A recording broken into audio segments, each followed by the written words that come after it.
Daily TV. Salut les smarters! Aujourd'hui, je vais te parler de la deuxième vague de coronavirus qui se profile en Chine. Puis nous ferons un tour de l'actualité de ces derniers jours. Allez, c'est parti!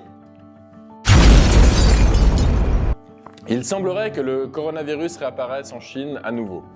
La ville de Pékin doit malheureusement demander à ses habitants de se reconfiner. En effet, une nouvelle vague de virus réapparaît et 11 quartiers de la ville doivent rester chez eux. Les autorités ont effectué plusieurs tests et 57 nouveaux cas ont été déclarés positifs durant le week-end dans le pays, dont 36 à Pékin.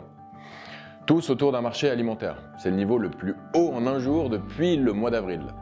Ce marché, ainsi qu'un autre marché spécialisé en fruits de mer, ont été fermés par les autorités car une personne contaminée s'y était rendue. On a pu y voir des centaines de policiers et les forces militaires, tous avec des gants, des masques, en train de contrôler les alentours du marché. Une grosse opération de désinfection et de collecte d'échantillons ont été faites et 9 écoles et jardins d'enfants des environs ont été fermés. Ces nouveaux cas font craindre un retour de l'épidémie en Chine alors que les autorités étaient parvenues à la contrôler par des mesures strictes de quarantaine. Et aux États-Unis, qui ont enregistré plus de 114 000 décès, après avoir atteint un pic, plusieurs États ont enregistré une affluence de nouveaux malades. Ce qui fait également craindre, là aussi, une deuxième vague de contamination. Même scénario en Afrique du Sud, où le nombre de nouveaux cas a bondi de plus de 10 000 en un jour, atteignant près de 62 000 cas vendredi, une semaine après le relâchement du confinement. Au total, le Covid-19 a fait plus de 426 000 morts et infecté plus de 7,6 millions de personnes dans le monde, selon nos sources officielles. Allez, passons tout de suite aux actus en images. Vous connaissez Hugo Biolay ? Eh bien, c'est un étudiant de tout juste 19 ans. Étudiant à Sciences Po de Grenoble, qui vit chez sa mère et vient d'accomplir la prouesse d'être élu à seulement 18 ans, maire de Vincieux, un village en Ardèche de 450 habitants. Ce village n'a ni école ni commerce et il entend bien changer ça. Il nous dit que dès le début de la campagne, son âge a été le sujet principal pendant les réunions publiques. On lui demandait comment il allait gérer une commune, s'il avait déjà vu un budget, et parfois les questions étaient un peu méchantes. Hugo souhaite faire oublier sa jeunesse. Il sait très bien s'exprimer et n'a pas peur de travailler dur. Ses qualités lui ont déjà assuré les voix de plusieurs électeurs, mais surtout le soutien du premier adjoint sortant, M. Ludovic Gauss.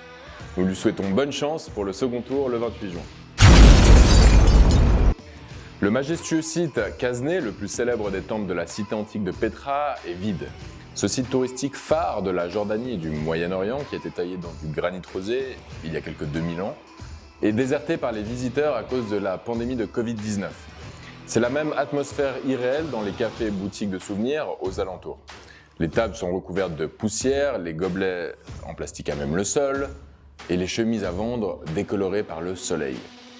Les derniers touristes ont quitté les lieux le 16 mars, la veille de la fermeture des aéroports en Jordanie, où le secteur représente 14% du revenu du pays et emploie environ 100 000 personnes, avec 5 millions de visiteurs par an. Depuis, située entre Mer Rouge et Mer Morte, dans la vallée de Moïse, l'immense cité, qui s'étire sur 264 000 m², est une ville fantôme. Le réseau social américain Twitter va fermer des dizaines de milliers de comptes de propagande et de fake news concernant le gouvernement chinois. Twitter, comme YouTube, Google et Facebook, est interdit en Chine car le pays est doté d'une grande muraille informatique pour bloquer le contenu indésirable. Vendredi, Twitter a annoncé avoir désactivé 23 750 comptes provenant de la Chine. Ce réseau publiait des tweets principalement chinois, diffusant des théories en faveur du Parti communiste. Bonne soirée les smarters et à bientôt!